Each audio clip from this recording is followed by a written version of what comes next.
दोस्तों, मैं हूं आरती। संस्कृति आईएएस यूट्यूब चैनल पे आप सभी का स्वागत है। मैं हाजिर हूं एक नए विषय को लेकर के। आज हम पढ़ने वाले क्लस्ट्रोफोबिया के बारे में। आपने बहुत सारे लोगों के मुंह से सुना होगा कि मुझे जो है बंद जगहों पर घुटन होती है। कोई अंधेरा कमरा है, बंद जगह, इवन बहुत सारे लोगों को देखा होगा आपने कि वो लिफ्ट से जाना पसंद नहीं करते क्योंकि उनको बहुत बंद बंद सा लगता है। उसके बाद जो उनको पैनिक अटैक्स आना शुरू हो जाते हैं। तो ये जो क्लस्ट्रोफोबिया होता है आखिरकार क्या होता है, इसके सिम्टम्स क्या होते हैं और इसके कारण क्या हो सकते हैं। देखो, सिम्टम्स तो हमें पता है कि हाँ, बंद जगह पर उसको जो है सफोकेशन होने लग जाती है, लेकिन कारण क्या है, किस वजह से किसी व्यक्ति को जो है ऐसी समस्या हो जाती है, क्योंकि सबको तो नहीं होती है। बहुत जो है रेयर ऑफ द रेयरेस्ट मामलों में जो है आपको ऐसे लोग दिखेंगे जिनको जो है ऐसी कोई समस्या होती है। इस बारे में हम आज बहुत अच्छे से पढ़ने वाले हैं। अगर आपको आपके आसपास कोई है तो आपको समझने में आसानी हो जाएगी कि भाई ये वाला पर्सन जो है ऐसी सिचुएशन में कुछ इस प्रकार का फील करता होगा। देखिए क्या लिखा है, क्लस्ट्रोफोबिया बंद जगहों का डर और जो है इसका समाधान भी है। ऐसा नहीं है कि कोई जो है इस प्रकार का मरीज है तो उसका जो है ट्रीटमेंट नहीं हो सकता। बहुत सारे तरीके हैं जिसके माध्यम से आप जो है अपने आप को सुरक्षित रख सकते हो। पहले तो बात करें, अगर आपको जो है बंद जगहों पर, बंद कमरा है या कोई भी जो है बंद जगह है, जैसे खासकर लिफ्ट हो गई, उसके अलावा जो है बिना खिड़की वाले कमरे, किसी किसी को होता है कि भाई कमरा ऐसा चाहिए जिसमें विंडो होनी चाहिए, अगर बंद है तो मुझे जो है सफोकेशन होती है। अब देखो, एक तरफ है कि कोई बंद कमरा है जहाँ पे हवा नहीं आ रही, अगर कोई इसके अलावा भीड़ भाड़ वाली जगह है। आपने बहुत सारे लोगों को देखा होगा जो बहुत ज़्यादा भीड़ देखकर जो है बेचैन हो जाते हैं। उनको लगता है कि मुझे सांस नहीं आ रही, बहुत ज़्यादा भीड़ हो गई, उनको भी हम क्लस्ट्रोफोबिक के रूप में ही काउंट करते हैं। इसके अलावा अगर हम बात करें तो क्लस्ट्रोफोबिया इनको हो सकता है एक एंजाइटी डिसऑर्डर है। एंजाइटी समझते हैं, मतलब जो है बहुत ज्यादा बेचैनी होने लगती है ऐसे समय पर, और इनका दिमाग ही इनको सिग्नल देने लग जाता है कि कहीं मैं ऐसा ना हो कि बहुत ज्यादा खराब हो जाएगा, मैं मर जाऊंगा, मुझे सांस नहीं आएगी। मतलब दिमाग जो है अलग तरीके से काम करने लग जाता है। इसलिए जो है इनको अपने आप को बचाने के लिए बहुत भीड़ भाड़ वाले इलाकों में नहीं जाना होता है। ये इग्नोर करते हैं, अवॉइड करते हैं कि कोई बंद जगह पर ये ना जाए तो बेटर है। इवन होता है कि भाई 5 फ्लोर 6 फ्लोर चढ़ना है, ये लिफ्ट का इस्तेमाल करते नहीं दिखाएंगे, ये सीढ़ियों से ही आपको दिखाई देंगे जाते हुए। क्यों? इनको डर लगता है। अब बात करें जो है क्लस्ट्रोफोबिया आखिरकार होता क्या है। एक मानसिक स्थिति है, ठीक है। आपके ब्रेन में चीजें ऐसी चलती हैं जिसकी वजह से आपको ऐसा कुछ एहसास होता है। व्यक्ति को लगता है कि वह बंद जगहों में फंस जाएगा, दम घुट जाएगा या नियंत्रण खो देगा। इस डर के कारण लोग अक्सर जो है लिफ्ट, ट्रेन, फ्लाइट या भीड़ भाड़ वाली जगहों से बचने लगते हैं। देखो, ये सबको नहीं होता है, बहुत रेयर मामलों में होता है। इसलिए 100 लोग हैं, हो सकता है 2-4 लोगों को ऐसा हो कि जो है इस प्रकार का आपको बिहेवियर करते दिखाई दे। अब समस्या तो होती है। देखो, इनको होता है कि कहीं जाने में भी 100 बार सोचते हैं कि यार फ्लाइट में जाएंगे बंद होगा, या फिर बस में जाएंगे। एसी वाली बस में ट्रेवल नहीं कर सकते क्योंकि उसमें विंडो नहीं खुलती है, तो इनको एसी वाली बस में जाने में प्रॉब्लम होगी, लिफ्ट में जाने में प्रॉब्लम होगी, बाहर इवन कहीं घूमने जाने फिरने में भी इनको बहुत ज़्यादा जो है प्रॉब्लम होती है। क्योंकि आप किसी जगह घूमने जाएंगे तो जाहिर सी बात है वहाँ भीड़ भाड़ तो होगी, वहाँ 2-4 लोग नहीं, 50, 100, 150 लोग हो सकते हैं। तो इनको बहुत ज़्यादा नुकसान झेलने पड़ते हैं, डर डर कर इनको रहना पड़ता है क्योंकि ये समस्या झेल रहे होते हैं। अब बात करें हम यहाँ पर जो है लक्षण क्या है। बंद जगहों में जाने से जो है डर लगता है, दिल की धड़कन बहुत तेज हो जाती है। जब ये सोचते हैं ना कि इस पे जाऊँगा और जो है मुझे सांस नहीं आएगी, पसीना आना, सांस लेने में दिक्कत होती है, इनको चक्कर या बेहोशी भी महसूस होती, किसी तरह से उस जगह से बाहर निकलना चाहते हैं।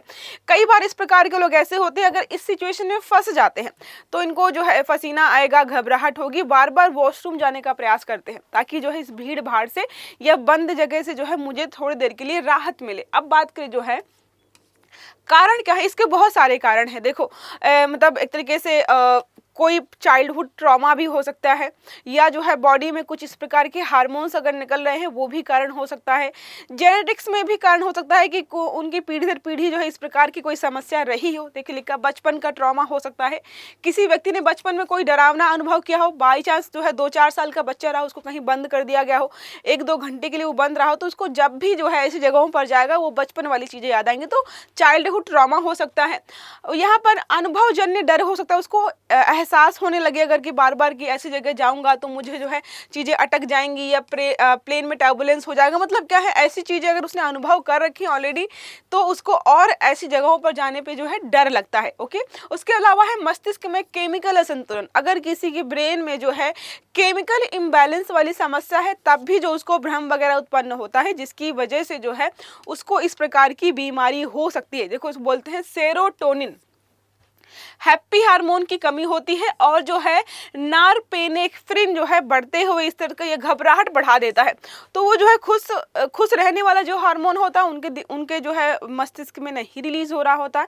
या इसके अलावा होता है कि घबराहट को जो बढ़ाने वाला हार्मोन होता है वो बहुत ज़्यादा बड़ी मात्रा में रहता है, जिसकी वजह से जो है उनको ये समस्या होती है। अनुवांशिकता, जेनेटिक्स भी हो सकते हैं। इसका कारण क्या है, यदि परिवार में किसी को एंजाइटी डिसऑर्डर है तो अगली पीढ़ी में भी इसका जोखिम हो सकता है। उसके पिता या माता को जो है इस प्रकार की समस्या रही हो, तो यहाँ पर हो सकता है कि वैसी ही समस्या उस बच्चे में भी आपको देखने को मिले जिसको हम यहाँ पर पढ़ रहे हैं। अब यहाँ पर बात करें कि इसका समाधान या इलाज है, तो हाँ इलाज है, समाधान भी इसका अवेलेबल है। अगर आप प्रॉपर तरीके से केयर करते हो तो आप इस समस्या से बच सकते हो। थेरेपी और काउंसलिंग ले सकते हो, आप बार बार बात कर सकते हो, काउंसलर से थेरेपी ले सकते हो, जिसके माध्यम से जो है धीरे धीरे आपकी स्थिति में सुधार हो सकता है। पहला है ग्रेडेड एक्सपोजर थेरेपी। इसमें होता है व्यक्ति को धीरे धीरे उसके डर का सामना करने के लिए तैयार किया जाता है। मान लीजिए उसको बंद कमरे से डर लगता है, तो पहले क्या करेंगे, उसको बोलेंगे कि तुम 5 मिनट रहो, तुम्हें 10 घंटे 2 घंटे 4 घंटे नहीं रहना, तुम अच्छा पहले जाओ और जाकर वापस आ जाना, फिर 5 मिनट रहेगा, 10 मिनट रहेगा। ऐसे क्या करेंगे, टाइम ड्यूरेशन बढ़ाएंगे। उसके बाद जो है धीरे धीरे व्यक्ति जो है कंफर्टेबल हो जाएगा जिस चीज से उसको डर लगता था। संज्ञानात्मक व्यवहार थेरेपी एक होती है। इसमें होता है व्यक्ति को डर के पीछे के तर्क समझाए जाते हैं।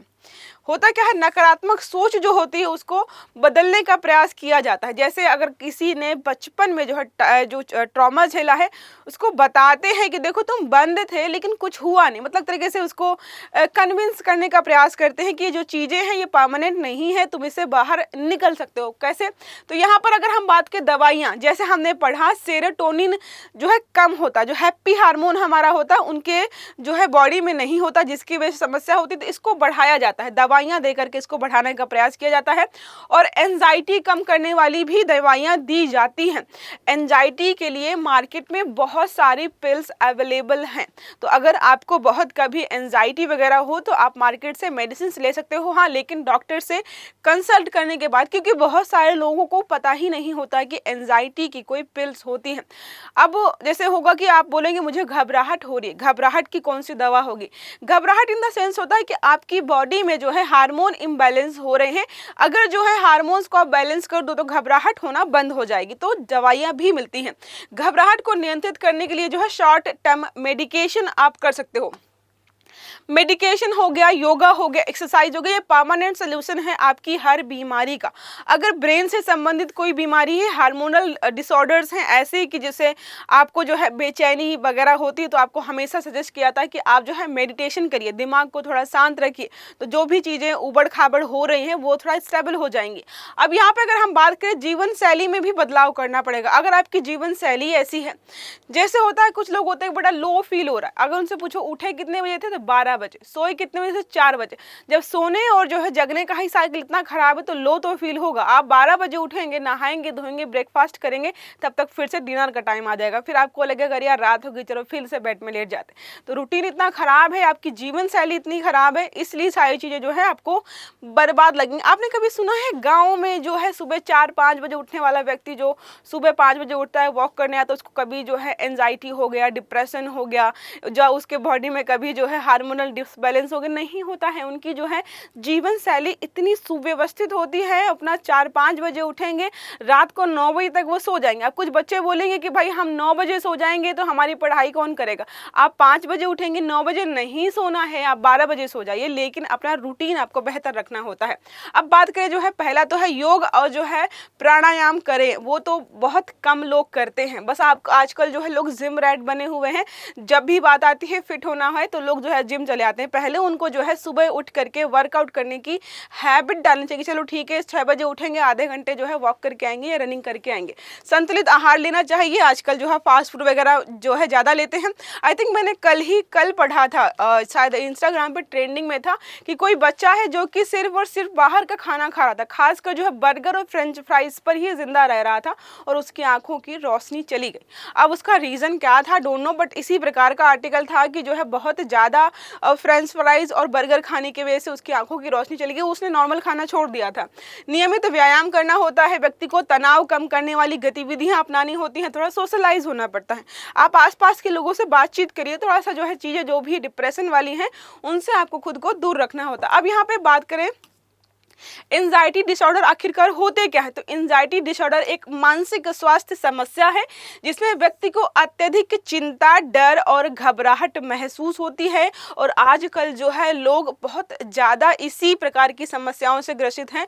और आप जो है अगर स्टडी पढ़ेंगे या कोई भी जो है शोध पढ़ेंगे उसमें आपको मिलेगा कि यंगस्टर्स जो हैं ज़्यादा इस प्रकार की समस्या से ग्रसित दिखाई देंगे। आम तनाव से अलग होता है ये, क्योंकि इसमें चिंता इतनी अधिक हो जाती है कि व्यक्ति को रोज़मर्रा जिंदगी पर जो भी है उस पर बुरा असर पड़ता है। तो जो हमारे यहाँ पर कहावतें हैं, चिंता जो है चिता के समान है, वो ऐसे नहीं है। वो आजकल आपको जो है प्रैक्टिकल रूप में ज़्यादा देखने को मिलती है कि लोग कितना जो है परेशान रहते हैं और जो है डिप्रेशन का शिकार रहते हैं। अब यहाँ पे बात करें जो है प्रकार कौन कौन से हैं, किस प्रकार के आपको जो है यहाँ पर एंजाइटी डिसऑर्डर्स हो सकते हैं। बहुत सारे प्रकार है। पहला है जनरलाइज एंजाइटी डिसऑर्डर होता है, किसी ना किसी बात की चिंता करना जो है नॉर्मल है ये, ठीक है। पैनिक डिसऑर्डर होता है, अचानक किसी को घबराहट हो जाए या डर या तेजी से अटैक आने लग जाए तो उसको बोलते हैं पैनिक डिसऑर्डर। उसके अलावा सोशल एंजाइटी डिसऑर्डर कि बाहर जो है सोशलाइज होने में, बातचीत करने में या भीड़ भाड़ इलाकों में जो है व्यक्ति को जो है कंफर्टेबल नहीं महसूस होता है। फोबियाज होते हैं अलग अलग प्रकार के, किसी खास चीज़ या स्थिति से बेहद डर, की ऊंचाई से डर लगता है, बंद कमरे से डर लगता है, अंधेरे से डर लगता है, पानी से डर लगता है। तो मतलब अलग अलग प्रकार के जो डर होते हैं वो भी यहाँ पर जो है एंजाइटी डिसऑर्डर के अंतर्गत ही आते हैं। फिर है ऑब्सेसिव कंपल्सिव डिसऑर्डर, ओसीडी आपने सुना होगा, किसी चीज़ को बार बार चेक करना या एक ही काम बार बार करना। मतलब जो है उनको इस आई थिंक ओसीडी को बोलते हैं कि उनको ओसीडी है कि कोई चीज़ जो है जहाँ पर है वहीं पर रहनी चाहिए, उसको बार बार देखेंगे कि कहीं यहाँ वहाँ तो नहीं हुई है। तो इस प्रकार की चीज़ें। और फिर यहाँ पर है पोस्ट ट्रॉमेटिक स्ट्रेस डिसऑर्डर, किसी भयानक अनुभव के बाद लंबे समय तक चिंता और डर बना रहना। कोई ट्रॉमा ऐसा हुआ उसकी लाइफ में, उसके बाद जो है वो चीज़ें जो है उसकी दिमाग में बार बार घूमती रहती हैं। जैसे आपने इंस्टाग्राम पे पढ़ा होगा, देखा होगा कि यार खाने के नाम मत लो, खाना मेरा ट्रॉमा है, यार पानी का नाम मत लो, पानी से मेरा ट्रॉमा है। तो ट्रॉमा मतलब है कोई ऐसी दुर्घटना घटी है जिसको याद करके आपको फिर से जो है सारी चीज़ें रिकॉल हो जाती है। ये छोटा सा आर्टिकल था, आई होप ये मददगार रहा होगा, आपको समझ में भी आया होगा। अगर क्लास अच्छी लगी है तो लाइक करिएगा, चैनल को सब्सक्राइब करना मत भूलिएगा, बेल आइकन दबाइएगा ताकि जितने भी हमारे आर्टिकल्स हैं वो सारे आपको समय पर मिलते रहे। अच्छे से पढ़िएगा। Have a good day. Thank you.